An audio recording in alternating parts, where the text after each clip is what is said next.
have to say, because this is Georgia State University, that there's no more fitting place that we would have a commemoration of Dr. King, his legacy, and his life. Shouldn't knock that over. If you just think about in 1956, 5 African Americans filed suit against Georgia State University because it had denied them admission to enroll in the university. Now that is 7 years before Dr. King speaks on the Mall in Washington with his I Have a Dream speech. And it'll be 55 years this August that we celebrate 55 years since Dr. King's speech. So in 56, the lawsuit was filed, and the wheels of justice turned, but they turned slowly. It was 1962 when Georgia State University enrolled its first African American students, and there were 3 in the first year. Fast forward today, 1962, the first students are enrolled after a lawsuit filed in 56. Dr. King's I Have a Dream speech in 1963, certainly one of the most important and memorable speeches in all history of humankind.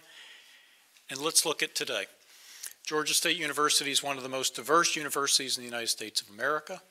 Georgia State University graduates more African Americans than any not-for-profit college or university in America, and there are over 4,000 of them.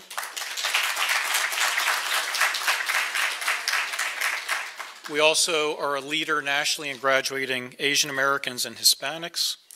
But most importantly, most significantly, and what the nation has taken recognition of, is Georgia State, so far as we can tell, nobody else has joined us in this ranks, the first large university in America to eliminate all disparities in graduation based on race, ethnicity, or income.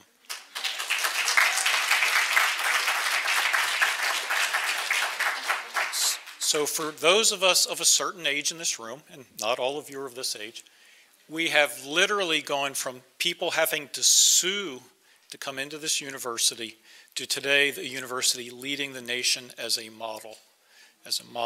It has shows that a dream, a portion of Dr. King's dream, not only could become reality, it has become reality, and of that we're incredibly proud. So welcome, and we look forward to the rest of the program. Thank you.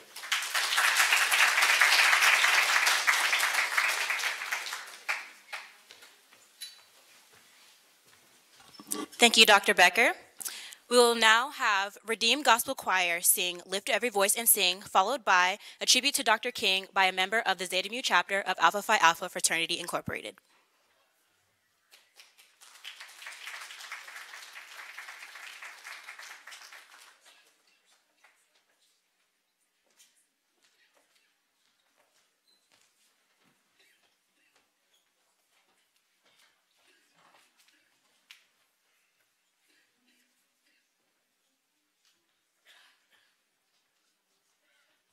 Good afternoon, everyone. We're preparing to sing Lift Every Voice and Sing, and if you all would like to sing along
Good afternoon, Dr. President Dr. President Mr. Mark Becker, Brother Roland Martin, staff, and students. I am Marcus Powell, and I'm a sophomore here at the Georgia State University. 50 years ago, we lost a great leader and a great world activist. On behalf of the Zeta Mu chapter of Alpha Phi Alpha Fraternity Incorporated and the Alpha Man around the world, we thank you for coming to celebrate such a great man. I hope you enjoy the rest of the program.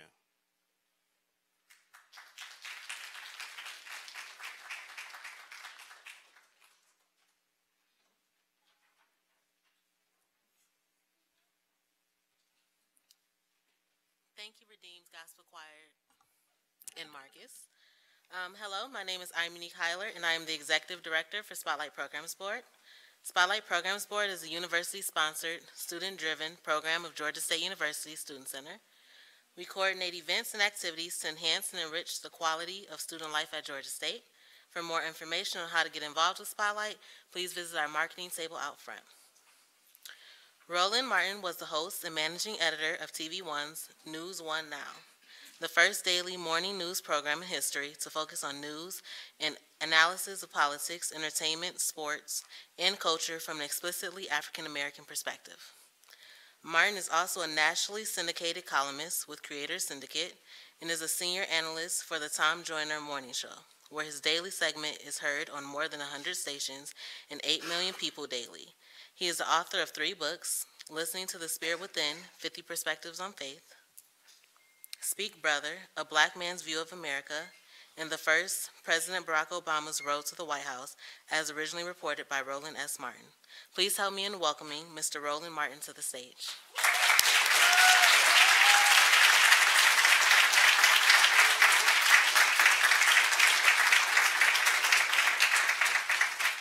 All right, so how we doing? That's it? That's it, really? How are we doing? All right, there we go. I'm just saying, if I'm going to be awake, you got to be awake. All right, glad to be here, glad to see all of you here. Praise the Lord, I'm here and the sun's out, and I don't have to have a wool coat on right now. I hate the fact that the weather stopped us from having this event the first time, but luckily we have a gorgeous day today. I went to eat with my frat brother Rick Blaylock, and days like this, people say, "Oh, it's a gorgeous day." I say, "No, it's a golf day." Everything for me is put in terms of what kind of day it is based upon me loving golf, and so I've played for 30 years, and it's one of the best decisions I made. When I was at Texas A&M, brother said, "Man, what are you doing playing golf?" I said, "Well, hell, I can play basketball." I said, "Let me learn something I have no idea." And all the brothers were like, "What are you doing playing golf?"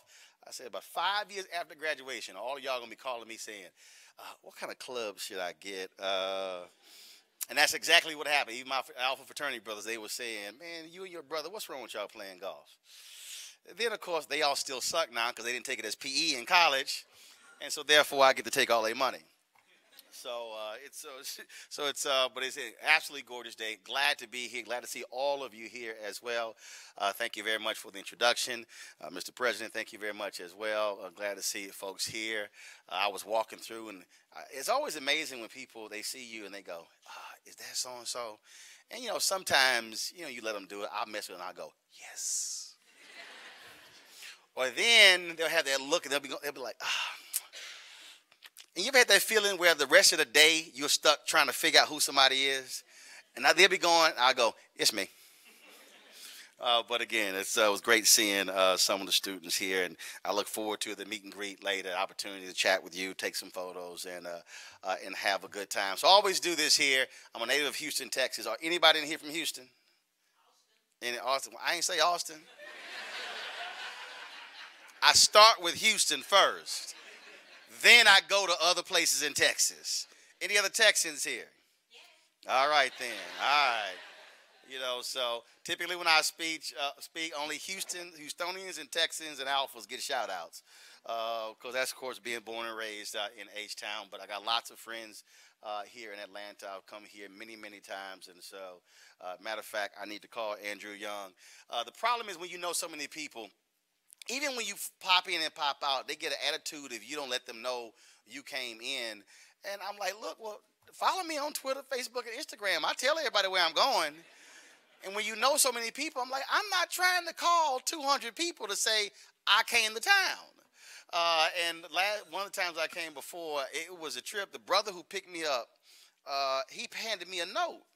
And I'm like, what's this? It was Ingrid Saunders Jones, formerly of Coca-Cola. She's like, glad that you're in town. I'm like, black people are passing notes to the limo drivers. I'm like, really? Really? You could have called. I'm like, Ingrid, come on now. So I tell him, you got my number too, so you can text the brother. But again, glad to be here. I was talking with your student television, and one of the students, she interviewed me, and she said, what are you going to share with the students today? I said, I don't know. And she freaked out. She looked at me like, did he just actually say, I don't know? And I told her, I said that I don't write speeches. I wrote a speech one time. I spoke to the students at North Texas, then North Texas State. I didn't even read from the speech. I was mad as hell. I wasted all that time writing that speech, and I didn't read any of it. But I told her, though, I said, there are themes that I think about, there are things that I want to focus on. I said, but also I allow the room to speak to me. I said, I allow discernment to take over. I allow God to do what he does, and then I do what I do.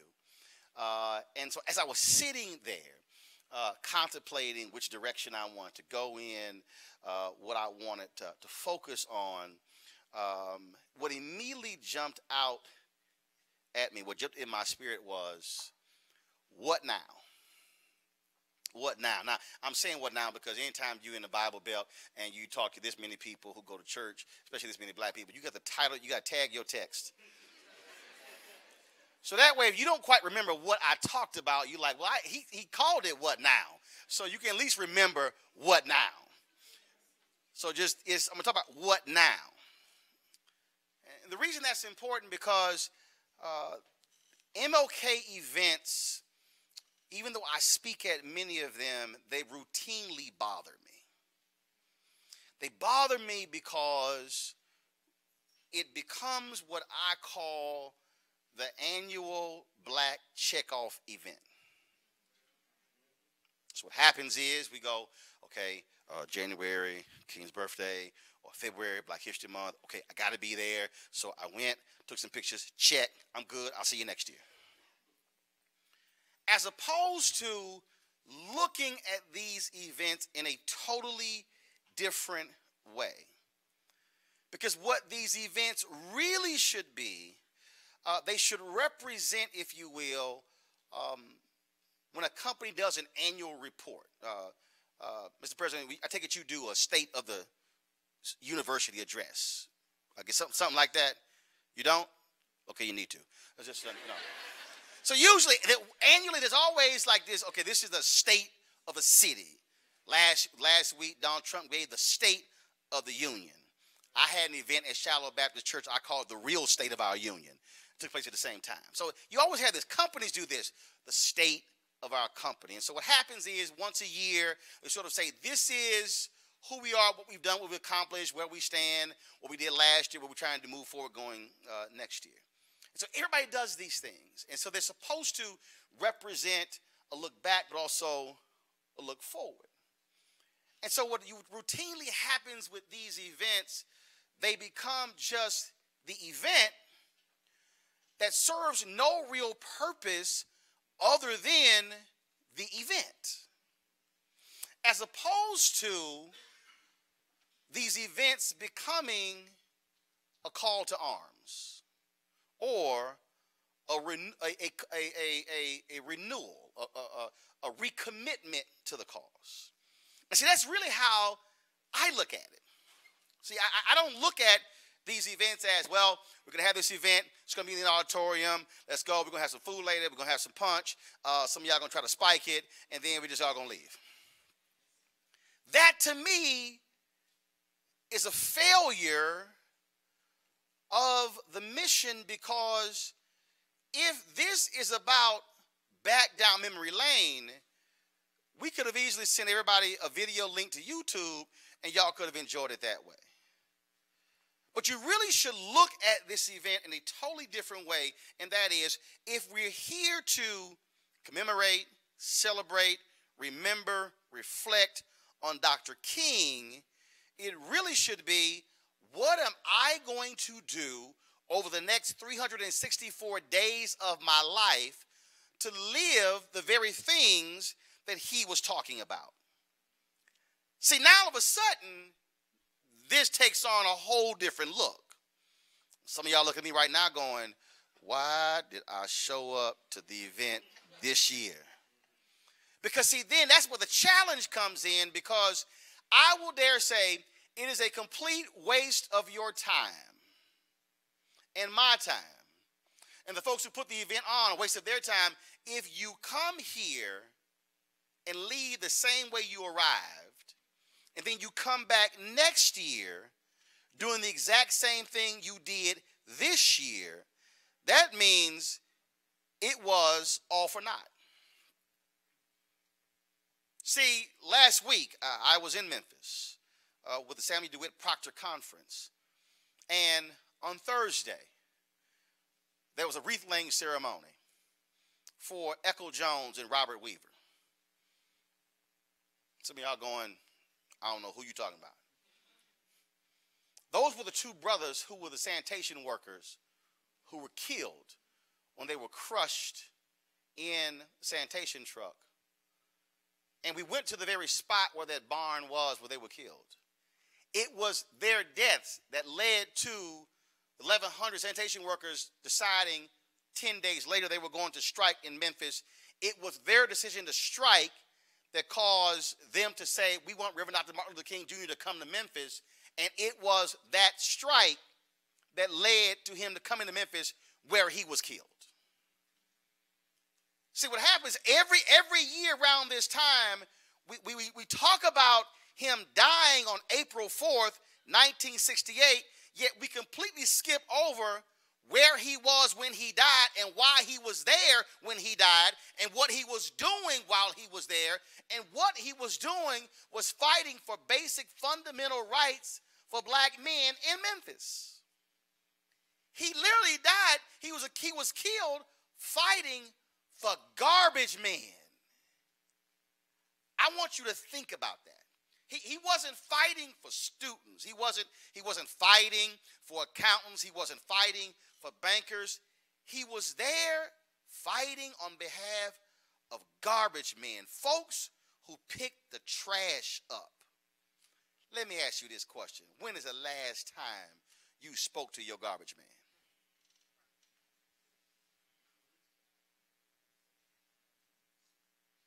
See, I interviewed Bill Lucy. Bill Lucy, the major labor leader. It was Bill Lucy who was sent from Detroit to Memphis. He thought he was going to be there 3 days. He spent 67 days in Memphis.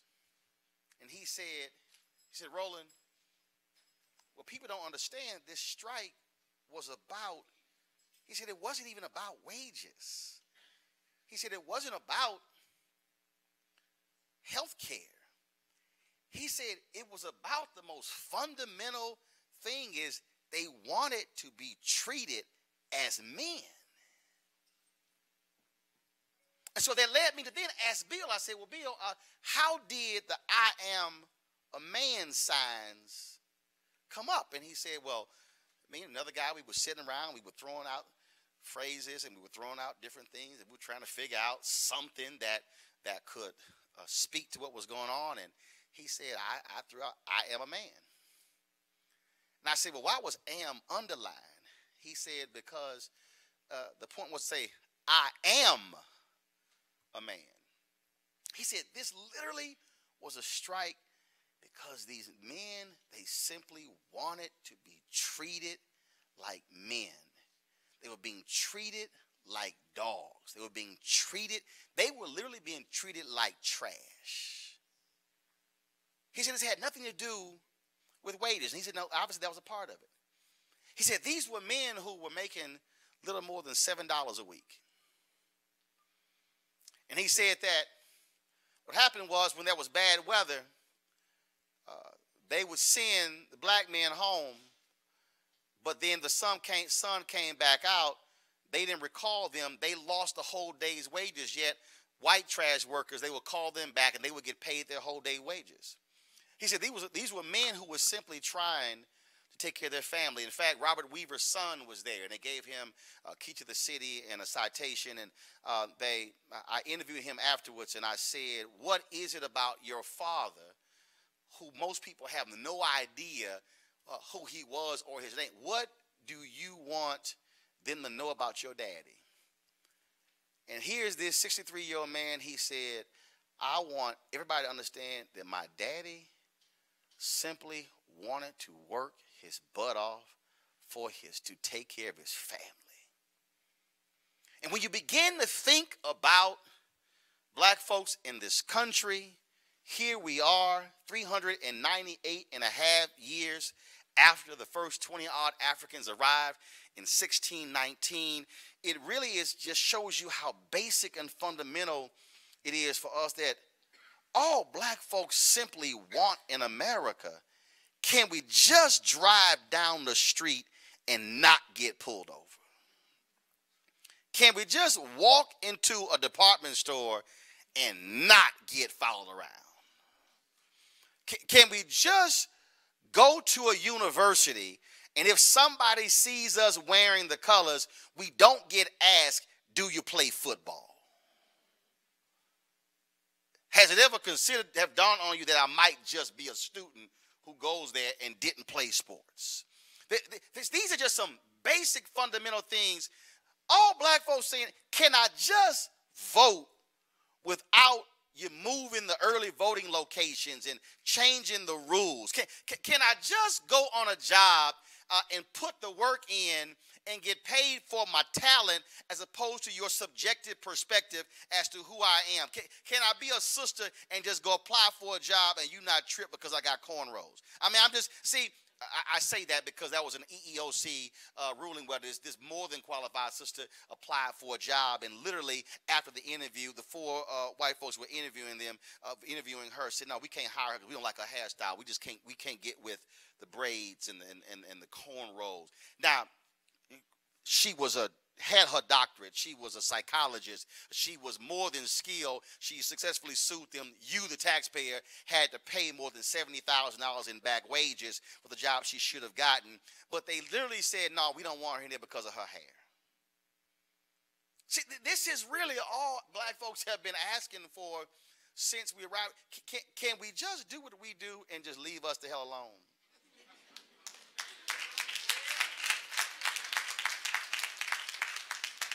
See, I know some of y'all sitting here going like, "Okay, yeah, that's nice, but that ain't really what Dr. King said." Really? See, part of the problem we have, and this is not directed at anybody here, but I'm saying I need you to understand what America has done. Dr. King has become America's civil rights mascot. He is now a bobblehead figure in America. Y'all seen the bobblehead, right? When you move the bobblehead, it just... That's literally what Dr. King has done. The radical part, Dr. King, has been totally wiped out because, see, now you got people who literally oppose everything who he stood for, sending out press statements and quotes saying, "Oh, we celebrate Dr. King on this day." I mean, literally, you had Donald Trump sitting in the White House calling Haiti and Africa shithole countries, yet then when the story dropped on Saturday morning, he was literally in the middle of taping his MLK address. Really? That was happening. And so I'm sitting here going, "Oh, so you want to call those African nations that, but did you realize that Dr. King was a part of the official American delegation that went to Ghana when they got their liberation and Kwame Nkrumah was named as the prime minister? He was actually a part of the official delegation with Vice President Richard Nixon, also with John H. Johnson of Ebony Magazine." He wouldn't know that because that requires reading.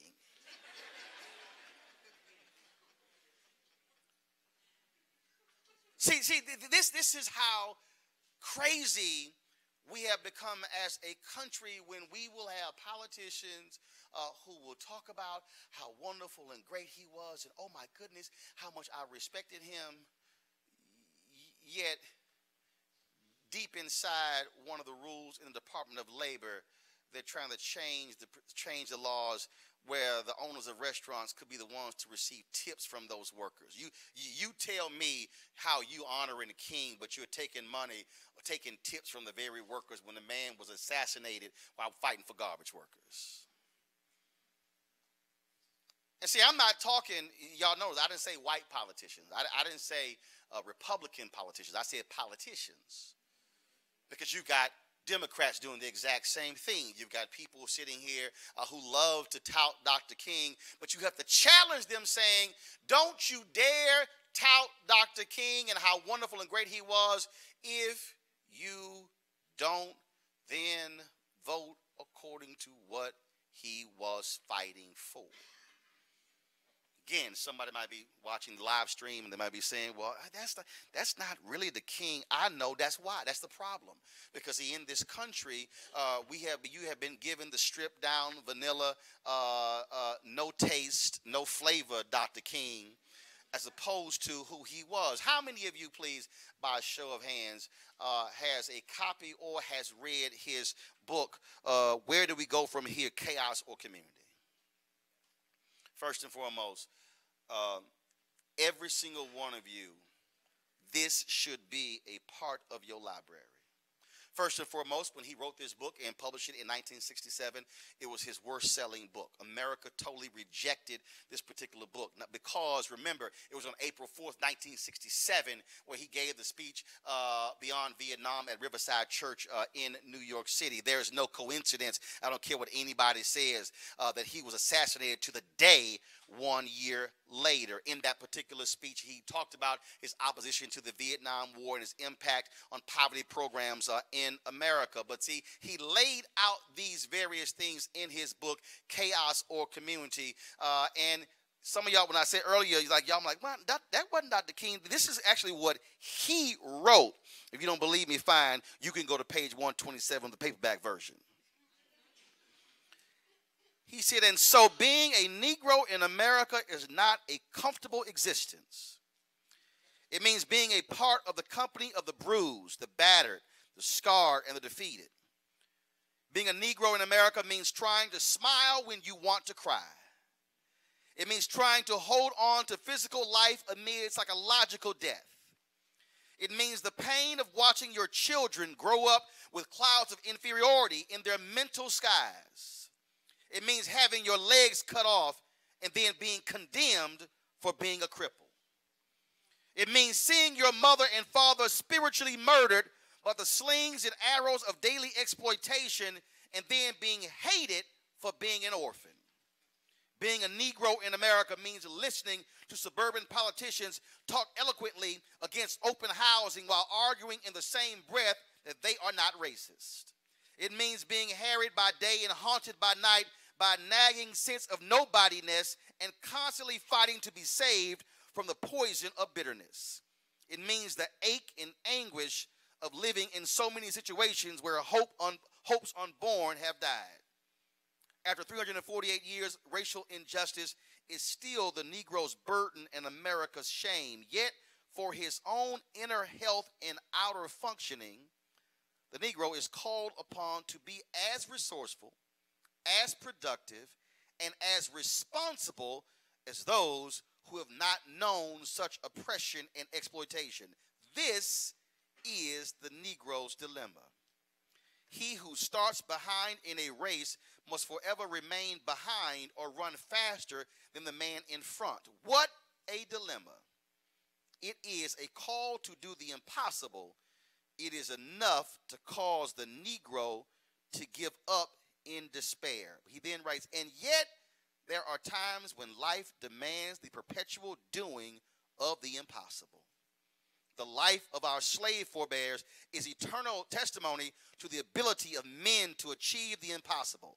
So too we must embark upon this difficult, trying, and sometimes bewildering course.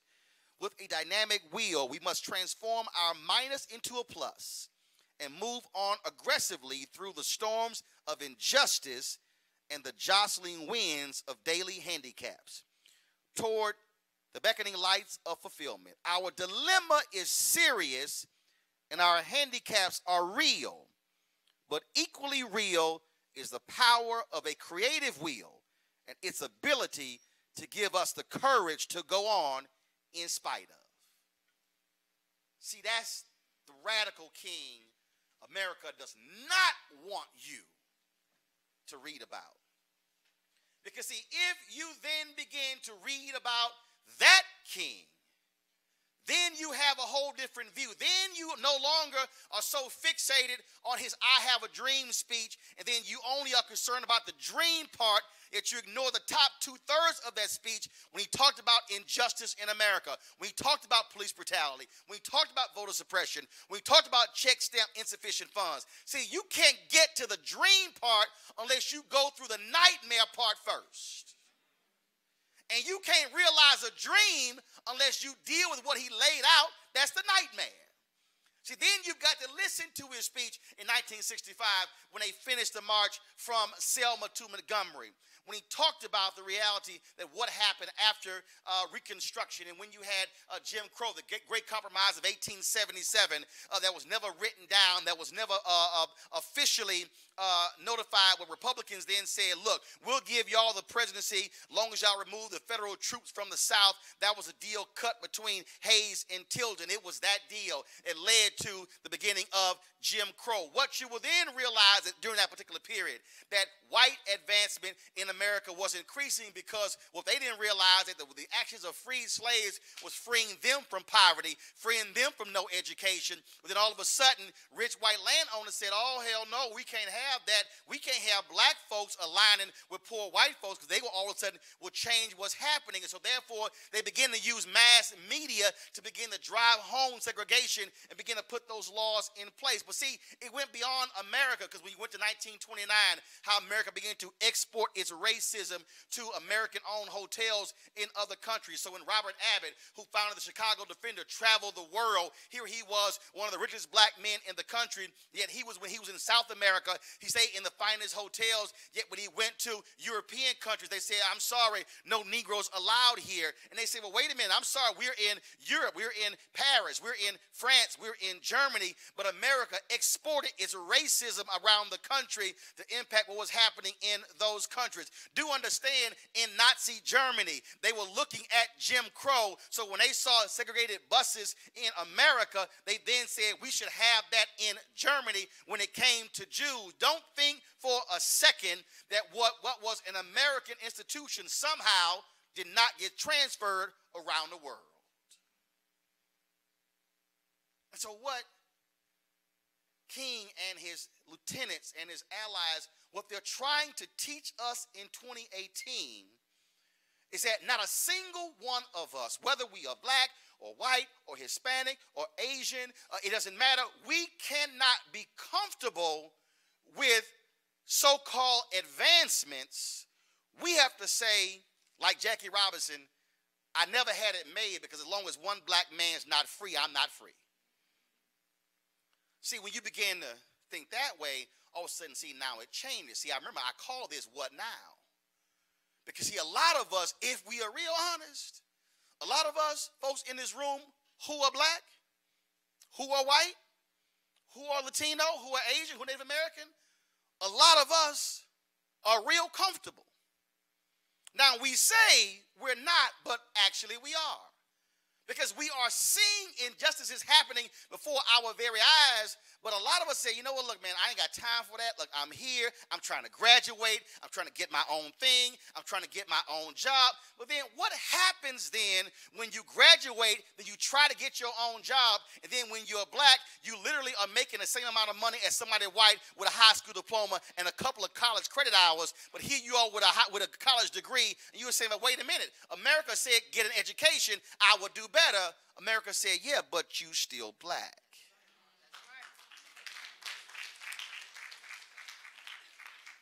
I have to speak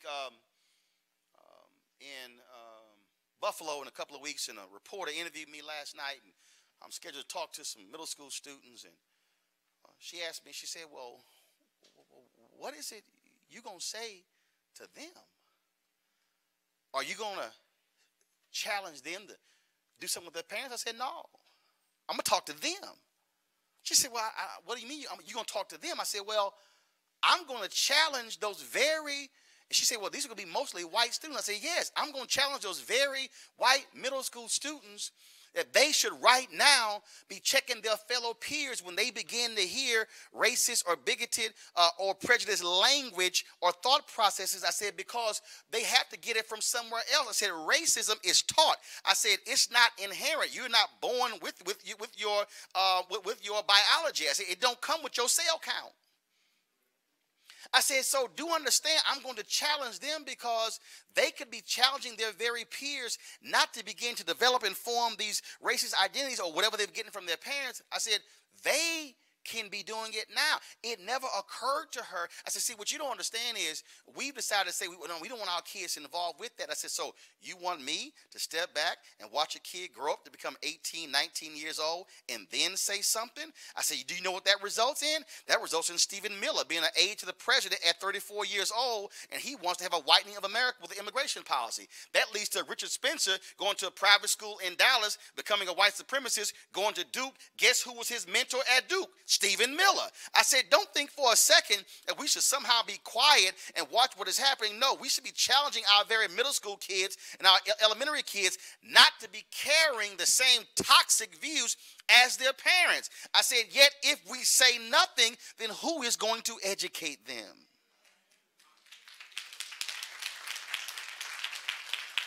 See, I'm trying to get you in the frame of mind of what now, because if we spend our time in 2018 looking back 50 years ago when MLK was assassinated and then not challenging us to say, how are we going to somehow change the nature of this country, change the dialogue, then what the hell are we doing? What is that particular point? How can we even run around and say, like, it really angered me when people said, well, Obama's election was the culmination of King's dream. No, it wasn't. I don't recall seeing anywhere in that speech or anywhere in the subsequent speeches or anywhere in his book where he said, oh, hell, it all ends if a black man becomes president.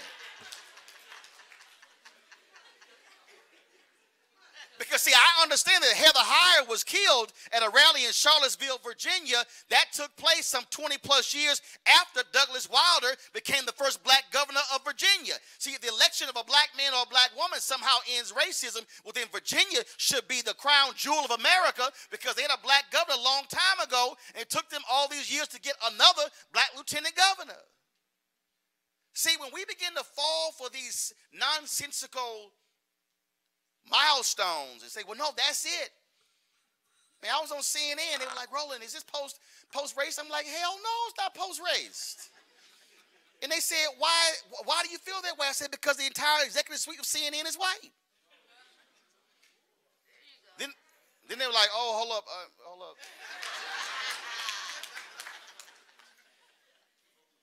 See, I always got a kick out of that. They love me giving them hell on TV, talking about everybody else, until they came up. See, I have a very simple philosophy.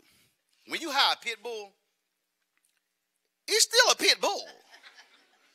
It might be your pit bull, but it might turn around and bite your ass too. I'm just saying. See, I'm saying that because one of the reasons why we still are in this dilemma right now in this country is because our mainstream media is virtually white. Look, I went to communications high school. This is what I decided at the age of 14. I'll be 50 in November. This is what I have been doing for 35 and a half years of my life. This is what I have committed to do. And I'm telling you right now, why is it hard for media to cover these issues?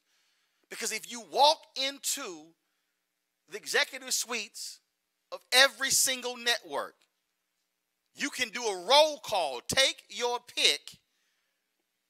You will not see a diversified room. Go to newspapers, same thing. Go to radio stations, same thing.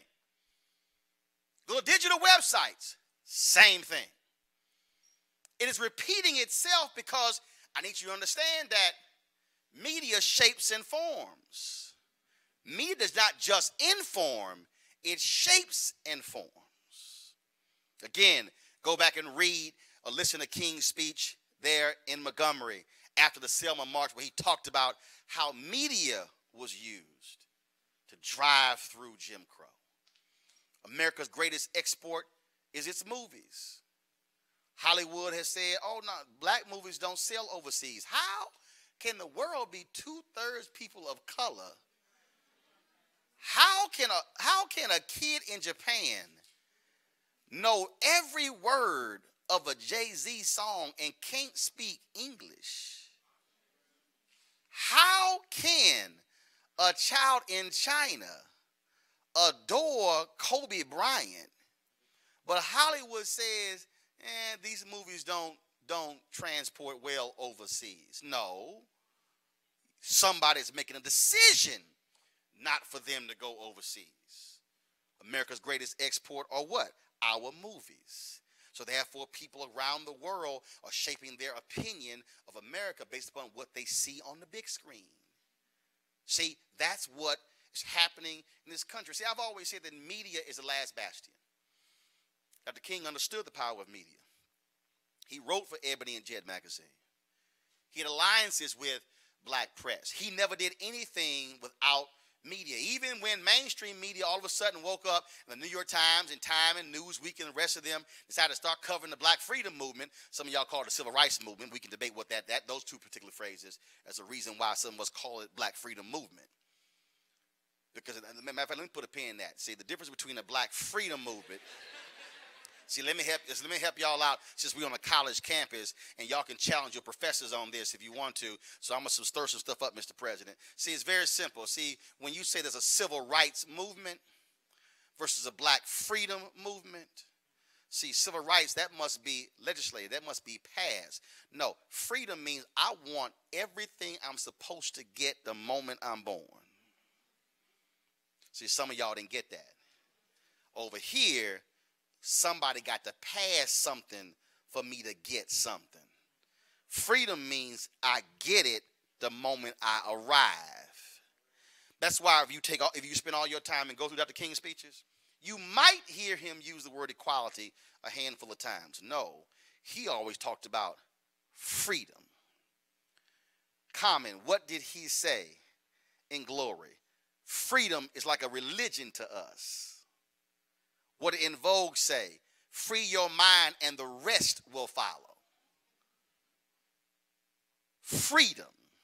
See, that's really what we've been demanded. No, we want freedom. See, all of a sudden when black people talk about freedom, white America gets scared. Oh, you don't believe me? Okay. Founding fathers, patriots, revolutionaries. Huey Newton, revolutionary. Oh, hell no.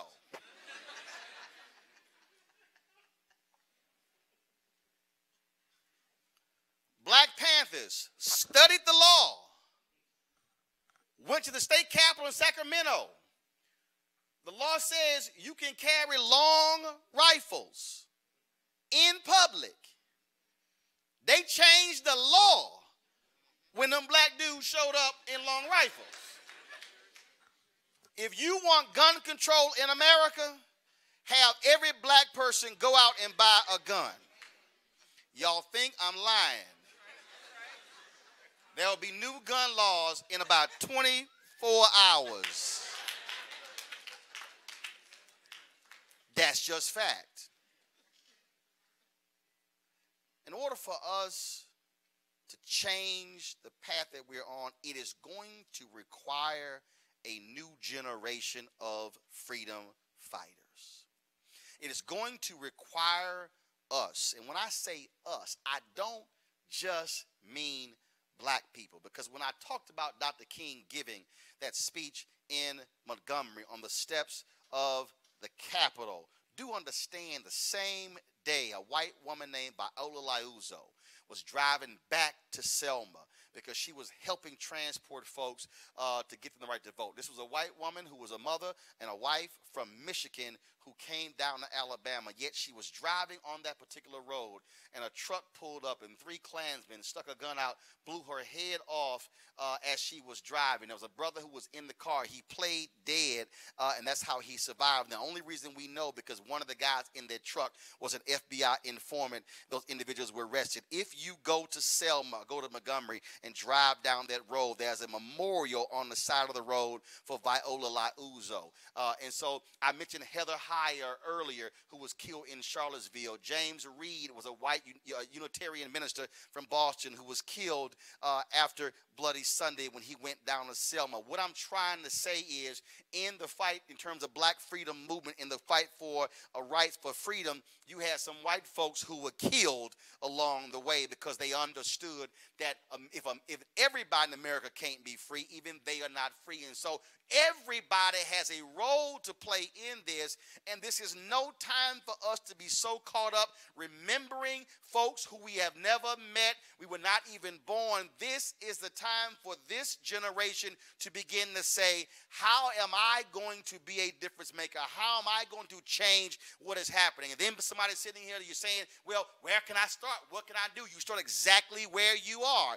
You start exactly on your college campus. Look, I was a student at Texas A&M, and it was in an English class, and they had an assignment, and we were reading a story called Nigga Joe. And I was like, oh, hold up.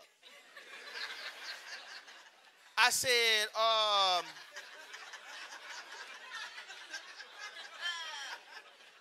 ain't gonna be no reading no Nigga Joe.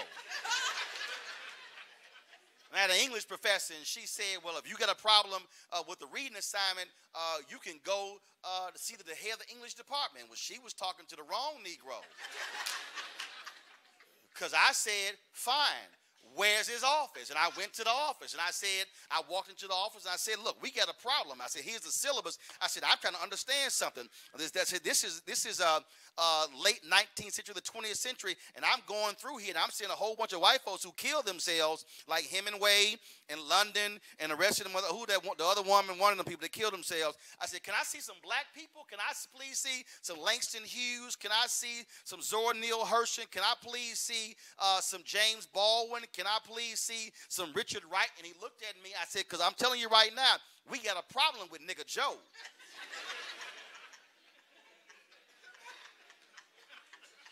And he's looking at me like, now, what are you again? I said, I'm a junior. See, do understand, I didn't care. Now, that wasn't going to change the course syllabus at that very moment. It wasn't going to change the course reading list, but I wanted to make sure there was not going to be students coming after me who only could read Nigga Joe. I remember even we were reading Huck Finn, and I didn't know what the hell Joe was talking about. I didn't. I mean, what's his name? Joe or Jim? What was his name? The slave? What was it? I told you I ain't read it. Because I came to class, I said, and we had a quiz every day. I said, I don't mean no disrespect, but I don't read slaves. I didn't know what the hell Jim was talking about.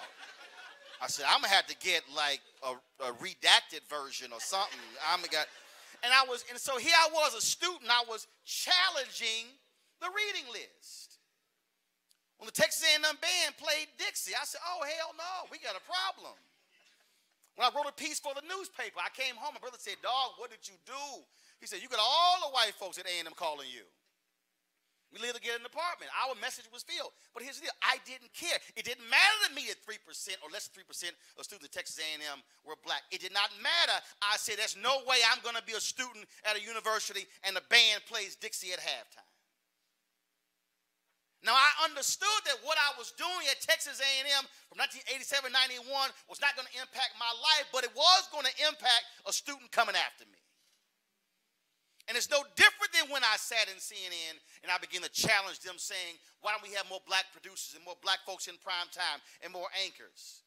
I wasn't afraid to go to the worldwide CEO and challenge them on those issues because understand, when I did Monique's show on BET, she said, you know, Roland, you say stuff on TV, I'm afraid you're going to get fired. I said, Monique, let me help you out. I start every job with the premise, I'm going to get fired anyway.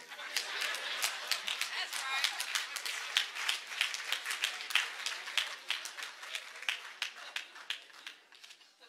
Because there's no use of us having parking lot militants. Y'all know parking lot militants? Oh, they talk all a bunch of trash in the parking lot.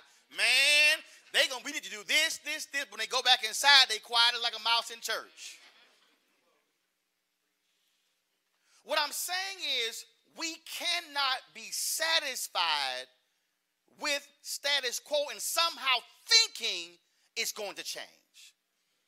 Because you might very well be the person who was sent to say or do something, yet if you don't, well then who will? See, I told you when I walk into a room, I like to discern spirits in a room. When I ran Tom Jones's website, blackamericaweb.com,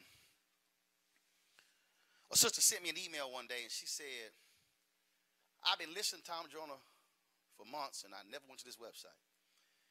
And she said, on this very day, I went to this website and she said, and I read what you wrote. And she said, I need you to understand what you wrote completely changed my life. She said, but I think you need to understand that it didn't just change my life. She said, it saved my life. So I'm reading it. And I'm reading it, and she says, what you don't understand is, she said, I had already planned my suicide. She said, I decided when I was going to kill myself. I decided how I was going to kill myself. She said, but after reading what you wrote, I now know that God has a purpose for my life. Now, when I thought about that, I was blown away. But then God stopped me, and he said, no, that's not the thing you got to focus on. He said, because when you got to the website, they had no praise and worship channel. Because of who you are, you said, we can't have a black website and not have a faith channel. So you made them add a faith channel. Then I then put into your spirit to write what you wrote. So had you not followed my direction and written what I told you to write, then when I sent her at the appointed time, had you not followed my directions, then she would not have been there to read what you wrote. She would not have been blessed. What I'm trying to let you know is you might be in a position to be a change agent. You might be in a position to change what is happening on this country, on this campus, in this city, in this state, in this nation. God may be trying to move you to do something, but you have been resisting what he's been trying to tell you. You have been fighting this thing. What you don't realize is he might be sending somebody your way who needs you to show up and show out. And yet if you don't do what he asked you to do, then what is supposed to happen by divine nature may very well not happen. So imagine had Dr. King left Boston at 25 and said, I'm not going to take that job in Birmingham. What in Montgomery? What if he said that, no, I'm going to go back home to Atlanta where daddy is, and I'm going to be the junior minister to daddy? That means that he would have never been in Montgomery, would never been chosen to lead the Montgomery Improvement Association, would have never met Rosa Parks, would have never led that movement, would have never then gone from Montgomery to the next level and gone to Birmingham and Selma and gone to Albany, Georgia, gone to all those places. What if he said, no, yo, I'm so busy, I'm not going to go to Memphis. I'm not going to travel to these places. But the reality is all throughout his life, we only talking a 13-year period from 1955 to 1968. Imagine had he said, I'm just going to do my own thing. I'm not going to go where God has been leading me to go. Then we could travel today to India, and that wouldn't be an MLK drive. You could have thought about the solidarity movement in Poland and Lech Walesa when they were in the stockyards in the 1980s. And they would not have been singing the same song we started with, Lift Every Voice and Sing. Imagine if the very people who were ordinary people who did extraordinary things, imagine if the 50,000 black people in Montgomery, if they said, man, the hell with that, we getting on that bus. There would never been a 381-day boycott.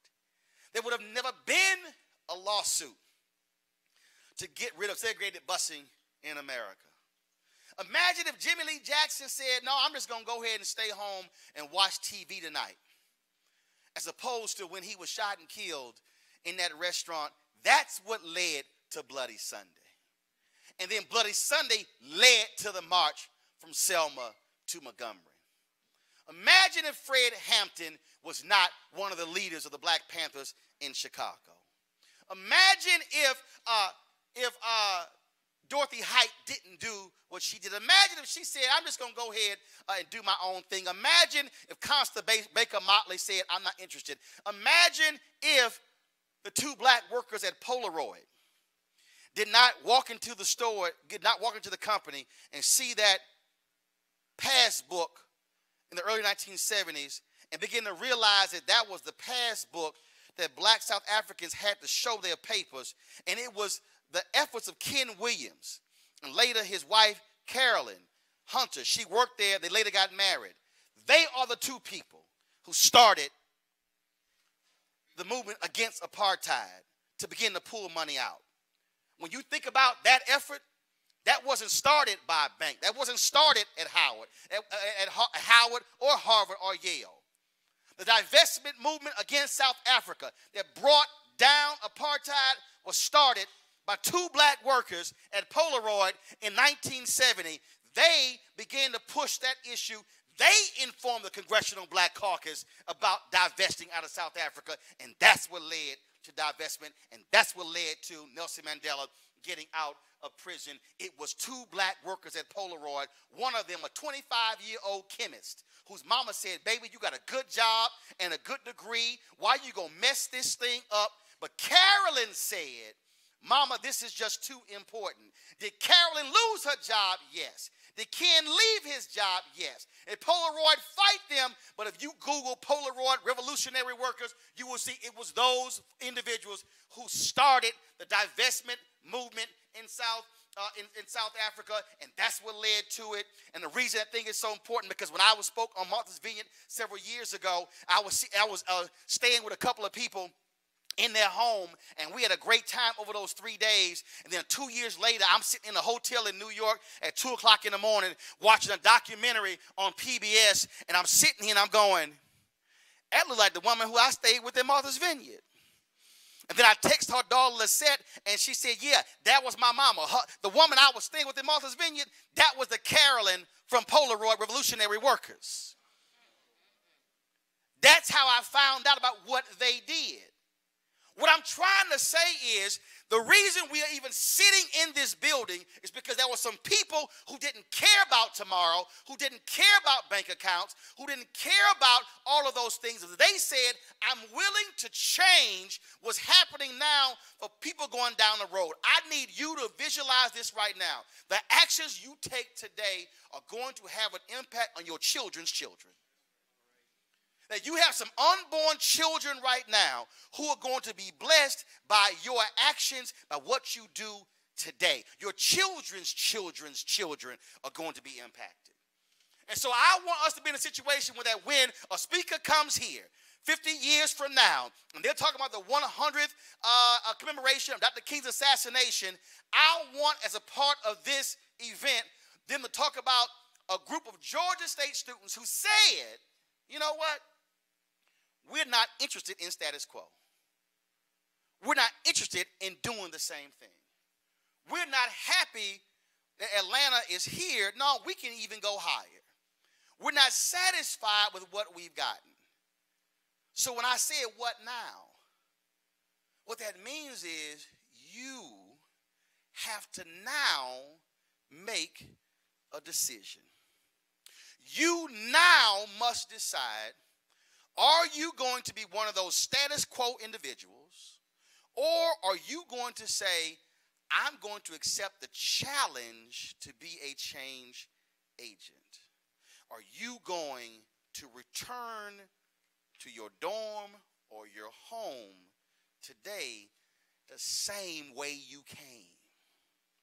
Now, if that's your decision, fine.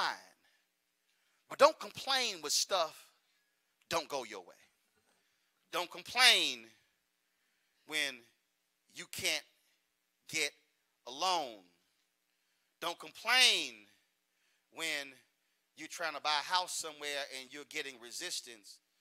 Because, see, it could have been your divine appointment to be that change agent. So a whole lot of people claim they marched with the king who never marched. It's a whole lot of people said they were with Fannie Lou Hamer and they were not. It's a whole lot of people today say they love Black Lives Matter until it comes knocking on their doorstep. It's a whole lot of people watch the Super Bowl on Sunday who said they stand with Kaepernick. It's a whole lot of people who say what has happened to America who did not vote in November. You now have a decision to make. And just like in church, you got to make a commitment. You might not make the commitment like King did, who literally put his life on the line. But I need you to make this commitment, that whatever aspect of your life that you believe needs to be changed, you are not going to wait on somebody else to do it. I don't care if you want to be a doctor, a lawyer, a journalist, an engineer, a teacher. It does not matter. You literally have the capacity to change. And it doesn't matter if you work for a large company or a small company. The question is, do you have it here? See, last week, a lot of folks they were like, man, I love that Angela Rye has this special on BET. Who put her on TV first? I did. When you turn to CNN and you're seeing David Swirlick and Shermichael Singleton, and you're seeing Paris Denard, and you're seeing all the other folk, who gave them a platform? I did with TV One News One Now. Why? Because who else would give them a shot? And I tweeted to CNN, y'all can hire as many folk I put on my show as y'all want to. Because I got a whole crop I'm about to grab next. And if y'all hire all of them, I'm going to go find a whole new crop. And some of y'all are saying, well, Roland, but TV One canceled your show on the last day was December 21st. Yes. But April 2nd, I'm launching my own daily digital show. See, I prepared for that announcement the day we launched the show. See, I'm not waiting for somebody else to make a decision to, well, no, because new technology changes the game. We were sitting down there while we were waiting for the program to start. I was talking to your president. We were having a conversation, and while we were talking, I was sitting here setting up the live stream, which I plugged it back there to that camera right there, to live stream this particular speech to my Periscope, Twitter, and Facebook account. See, I'm not waiting, also my YouTube channel. See, I'm not waiting on somebody else.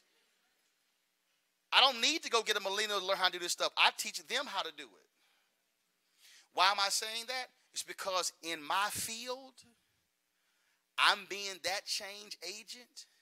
I'm doing it in my lane, in my space. It doesn't matter how old you are. It doesn't matter when you start. I just need you to start. The question is, somebody just went to my feed right now. The question that you have to answer is, what are you prepared to do when you leave here? And I'm going to leave this last point before I finish and we take questions. And this is very simple.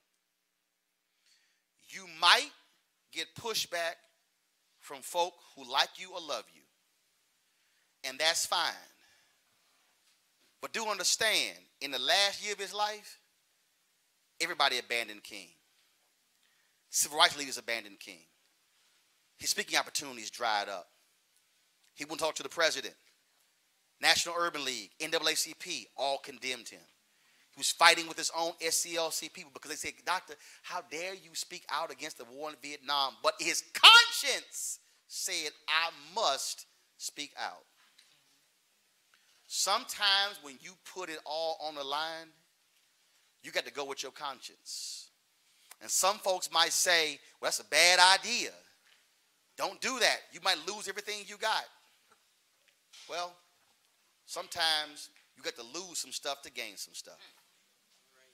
And if we want freedom, and if next year we commemorate the 400th anniversary of the first 20-odd Africans arriving in America, I want us to have a different America than the one we have today. And as long as there is breath in my body, and as long as my mouth works, and my hands work, and my feet work, I made it perfectly clear, like I told that white supremacist Richard Spencer, you're going to need to go work out. That's right. Because you got to fight on your hands. And like my frat brother Vertner Woodson Tandy said in 1937, we will fight until hell freezes over, and then we will fight on the ice.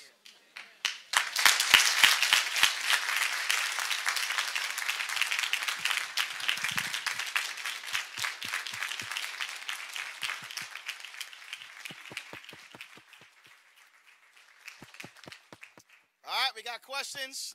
Turn the mic on here. So here we got some rules. Yes, sir. Philip, you gonna have the mic? We're going to have our spotlight students. They actually have the mic. They're going to pass around. Okay, we have about 10 minutes. No, we ain't passing the mic around. Okay. What? No, that's a bad move. What? They gonna hold the mics. There you go. They gonna hold the mics. Now, when you come speak, put your hands in your pocket. Y'all have if they grab the mic, hit them on the hand. Because you give somebody the mic, you ain't gonna never get it back. First question right here. Name, where you're from. I'm Jaquilla, and I'm from Miami, but I live here now. I actually have two questions. On your show, I'm very sad that it's not around anymore. I heard you just say you were going to do your... April 2nd. Yes. Is that going to be on TV, or is it going to be... No, it's gonna be actually even larger. It's gonna be live stream on Periscope, YouTube, and Facebook. Okay. Yep. Question no barriers. Okay, no barriers. But I won't be seeing your face. Well, Yes, I'll you be seeing will. your face, but not on the large screen. Yes, you will. I guess I can. Plug your damn phone up to your TV. Right. But it's the same thing. It is. It's the same thing. Okay, let me help you out. News One Now, we went off there with 2 hours. We might, a great day, we would have 120,000 folks who watched the show. It only aired one time. Last Tuesday, our State of the Union primetime deal. We went 3 hours. We had 200,000 views on Facebook, YouTube, Periscope. Facebook alone, we reached 1 million people. Look at the reach. And plus, I own it. What's your name? Where you from? What's your question? Hi, my name is Ama Kessie. Is it on? Girl, put your hand down. Don't you touch that mic. I'm messing with it. Is the microphone on?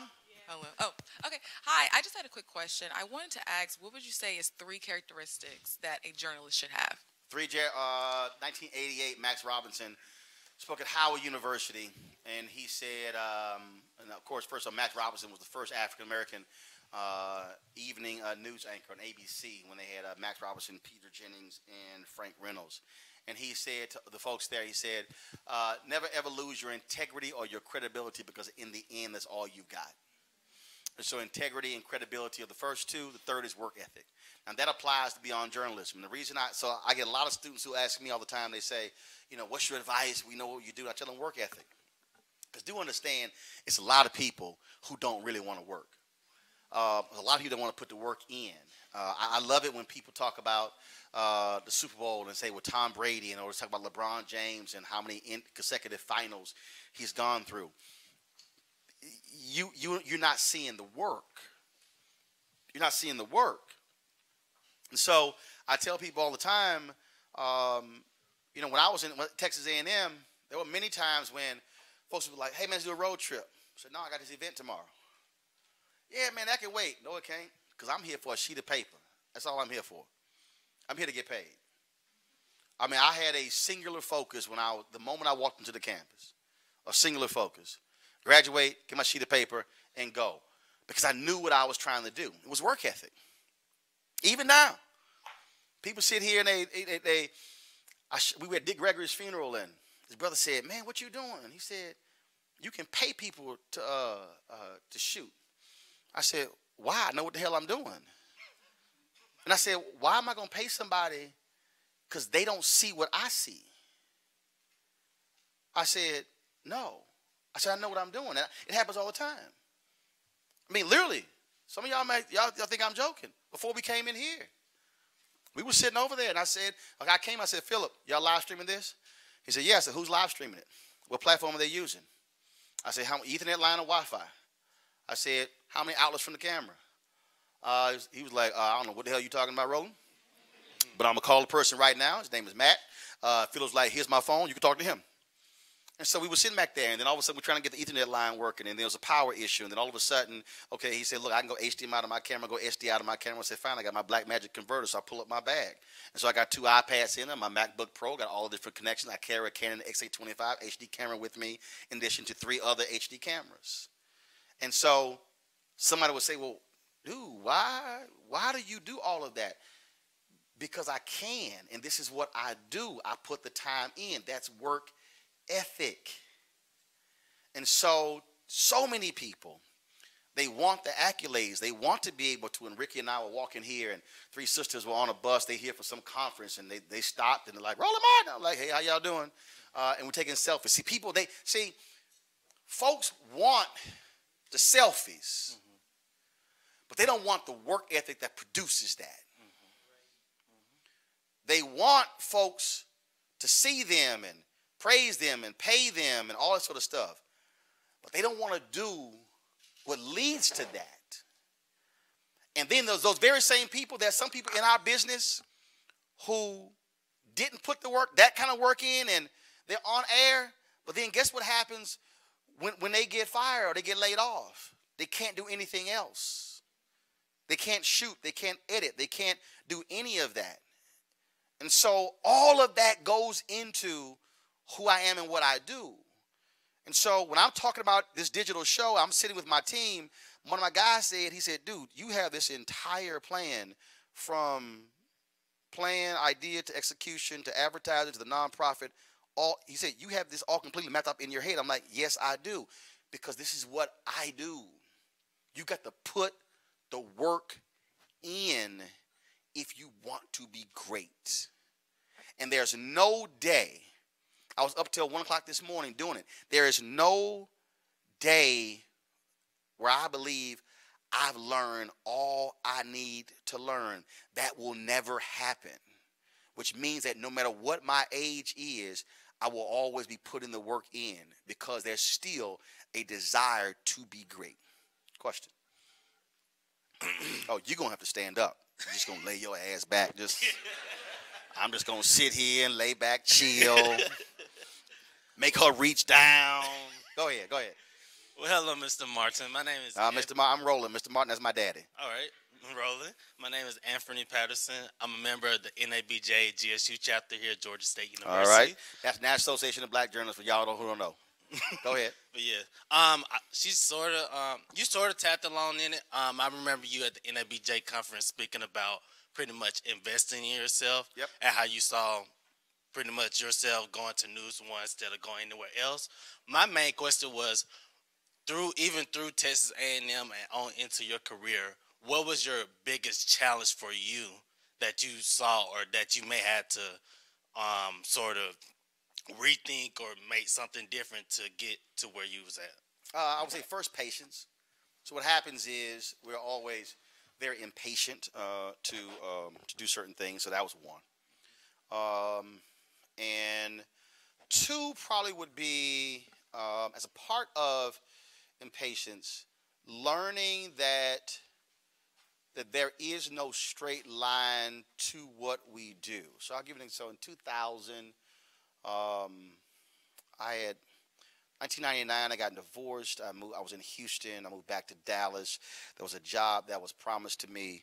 Then when I got to Dallas, the brother would not answer. He would not return phone calls. So here I am, bought a new house, had a promised job. Now I can't reach him. To this day, when I see his ass, let's just say I don't forget.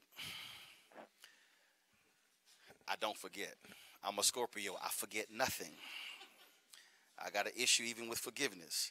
My wife, she's an ordained minister. If y'all want prayer and forgiveness, y'all can go talk to her. No, so for me, what happened was, so here I was in this period where I got all this talent, and it was hard to find a job. And so I remember in June, I'm sitting down, and God began to pour all these things into me and says, write these things down. So I'm writing all these things down. You're going to do this and this and this and this and this and this and this and this and this and this and this. And it was just this enormous list of things. And then I'm like, let's go. He said, no, you got to wait. I go, what you mean I got to wait? I finished writing everything down. He said, no, Roland, there are some people who I have to move into place who will make this happen, who are not even at the place where I need them to be. And I'm like, yeah, but I'm broke. And probably about a couple of weeks or a month later, there were some guys who there was a guy who I had done a story on who was the chief financial officer for the Dallas Independent School District, who had left. He had partnered with an LLC that had launched Major Broadcasting Cable Network that was based here in Atlanta. We had been talking over a period of 2 or 3 years. They hit me saying, hey, man, we got this network. We need to do this election special. Can you produce it? So literally a month after I wrote this thing down, I'm now on a 3-month contract paying me $10,000 a month to produce this special. So then I go through that particular period there. So then go through that, other things happen, same thing. Here I am, I'm trying to, okay, so still trying to find full-time employment, and I got all these skills. I mean all these things, but where I am, these things are not happening. And so then I'm working on this website, and I have a newsletter, and a friend of mine, Neil Foote, is working at the Dallas Morning News, and Neil is talking, and then Neil and I, so I sent Neil this email, and then Neil began to say what they're doing, and then unbeknownst to me, Tom Joyner comes to Dallas Morning News with this idea for this black website, and they weren't interested, but Neil was actually working on a similar idea as part of his MBA, and so then Neil comes outside and says, hey guys, I want to work with y'all on this. Neil Foote gets hired to help them launch blackamericaweb.com. Neil and I have been communicating. Neil then calls me to become the first editor of blackamericaweb.com, but the difference is, Neil and I first met when we were both on the board of directors of the National Association of Black Journalists in 1989. So here's 1989 we first met. This thing doesn't manifest itself until 2001. But see, you got to go back even further, because the reason I was even at the convention in 1989 is because when we were students at Texas A&M, we were trying to get to the convention in New York. We had no money. We began to send letters to 30 different foundations because we literally had no money. 29 foundations told us no. But then one foundation sent us a $1,000 check, the Strake Foundation, and the letter said, Roland, so glad to see you're still involved in journalism. Here's $1,000 to help you and the students get to the convention. But see, you got to go back further, because see, this is 1989. So clearly the guy who wrote the letter, he already knew who I was. So you got to ask, how did this guy know who I was? Because in 1985, This same guy came to my high school class when I was in 11th grade for a career day, and then we were in the government class, and when it was time for Q&A, the rest of the students had no questions for him, as well as the woman who was with him was an Asian woman who was a municipal judge in Houston. So I began to hit both of them with questions, and I began to hit him with all kind of policy questions constantly. And so he's looking at me like, I don't know who this little black kid hit me with all these questions about policy, because see, he had an export-import business, but he also was a former chairman of the Texas Republican Party. Ronald Reagan was president, Republican at the time. And so it was because of that, I then walked him to the next class, began to get to know each other. I began to talk to him. He said, man, this is a sharp student. He said, look, my daughter's a journalism major at TCU. I'm going to tell TCU they need to recruit you because they need somebody like you. I didn't go there because TCU was private with the Texas A&M, but we stayed in contact. But he remembered the conversation. But here's the key. Had I not watched the news with my daddy, read the newspapers every single day, I would not have been prepared to ask George Strait those questions in 1985. George Strait would not have been able to be impressed by the questions. I would not have been asked to walk him to the next class. Then 4 years later, he would not have been able to write that check for $1,000, which got us to New York for NABJ.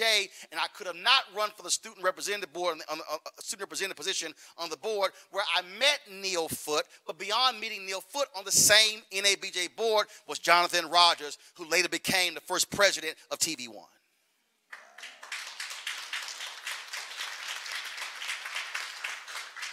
And so what I'm trying to get you to understand is that what often happens, and I see this all the time from students in college or high school, they don't understand that one encounter can literally change your life. If we did not get that $1,000 check, we could not have been able to go to the convention in New York. Nearly every job that I've had in my career has been the result of individuals who I met through NABJ starting at that convention. My first job was a result of that because the president of the National Association of Hispanic Journalists knew the assistant managing editor of the Austin American Statesman, told me to call him. That's how I got the job.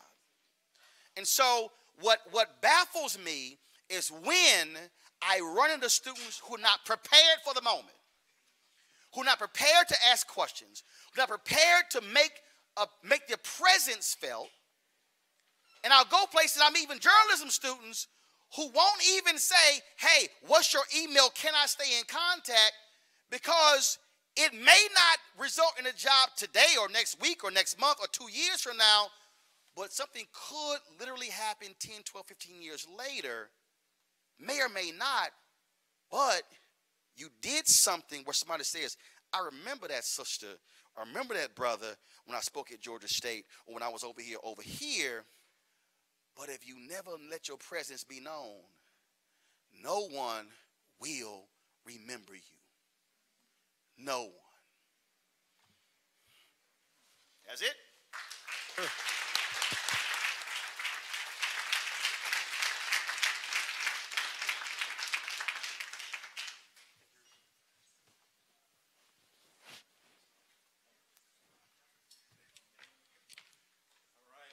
Georgia State, let's give another round of applause for Mr. Martin. Oh, we could do a lot better than that. Come on, y'all.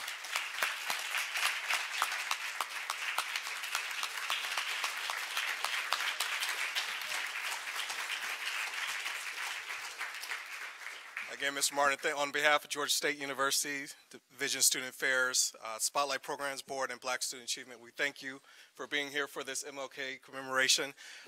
Thank you all for coming out to those. The reception is following directly here. If you have received those invites, there it is upstairs in the art gallery. Please make your way up there. Mr. Martin and guests will be heading up there in just a few minutes. So thank you again for coming.